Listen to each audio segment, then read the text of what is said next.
UP की लगभग सभी राजनीतिक पार्टियां अभी से मिशन 2022 की तैयारियों में जुट गई हैं।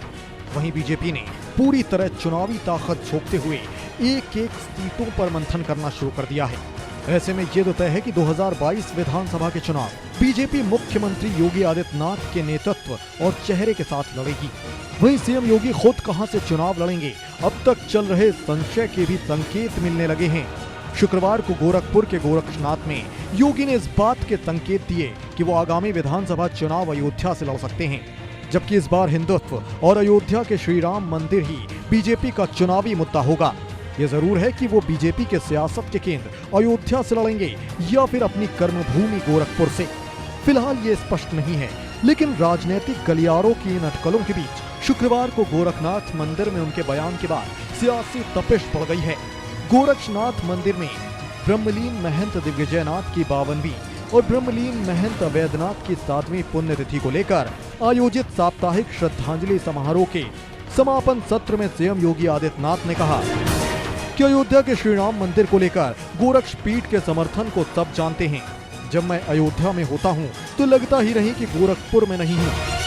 प्रभु श्री राम की जन्मभूमि अयोध्या में बन रहे मंदिर, अयोध्या धाम के विकास और यहाँ आयोजित होने वाले दीपोत्सव का भावनात्मक उल्लेख करते हुए सीएम योगी ने कहा, अब अयोध्या सप्तपुरियों की पहली पुरी बन गई है।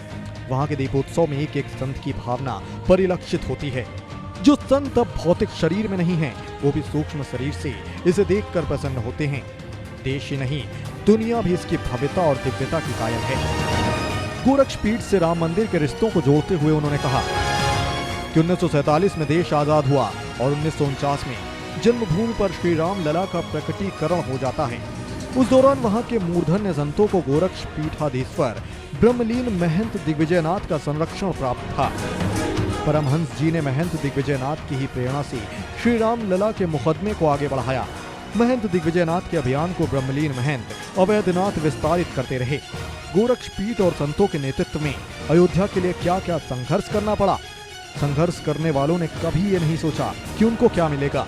वास्तव में जब चारों ओर से एक आवाज निकलती है तो संकल्प साकार होता है। मुख्यमंत्री और गोरक्ष पीठाधीश्वर योगी आदित्यनाथ ने कहा, प्रधानमंत्री नरेंद्र मोदी के नेतृत्व में मिली सफलता से सभी वाकिफ हैं।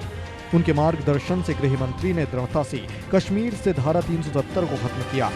पाकिस्तान, अफगानिस्तान, बांग्लादेश में प्रताड़ित हिंदुओं, सिखों, बौद्धों, जैनियों को कानून बनाकर नागरिकता दी। उन्होंने कहा कि ये सब हमारे हैं। देश के बाहर संकट में फंसे भारतीयों का इस सरकार ने हाथ फैलाकर स्वागत किया। पहले की सरकारें ऐसा करने की हिम्मत नहीं जुटा पाती थी। उन्होंने कहा कि राष्ट्रीय हितों, देश के मान बिंदुओं की पुनर्स्थापना को लेकर गोरक्ष पीठ और प्रधानमंत्री नरेंद्र मोदी पर कोई संदेह नहीं कर सकता है। ऐसा करना हम सबका फर्ज है। सीएम योगी ने अपने संबोधन में प्रयागराज के भव्य और दिव्य कुंभ के आयोजन का उल्लेख करते हुए कहा, जितनी यूपी की आबादी है उससे अधिक श्रद्धालु कुंभ में आए। अमूल्य धरोहर के रूप में प्रयागराज कुंभ को यूनेस्को से मान्यता मिली। सीएम ने कहा कि आज यूपी के बारे में लोगों की धारणा बदली है, जबकि पहले कुछ शहरों में यूपी के नाम पर लोगों को कमरा तक नहीं मिलता था। उन्होंने कहा कि यूपी वासी प्रभु श्री राम, श्री कृष्ण, काशी विश्वनाथ, गुरु गोरक्षनाथ, महात्मा बुद्ध, संत कबीर के प्रतिनिधि हैं और इस पर गर्व की अनुभूति होनी चाहिए। सीएम योगी के इन तमाम बयानों से ये माना जा रहा है कि वो आगामी चुनाव के लिए अयोध्या से बिगुल फूंक सकते हैं। फिलहाल पार्टी की ओर से सीधे तौर पर इसकी पुष्टि नहीं हुई है।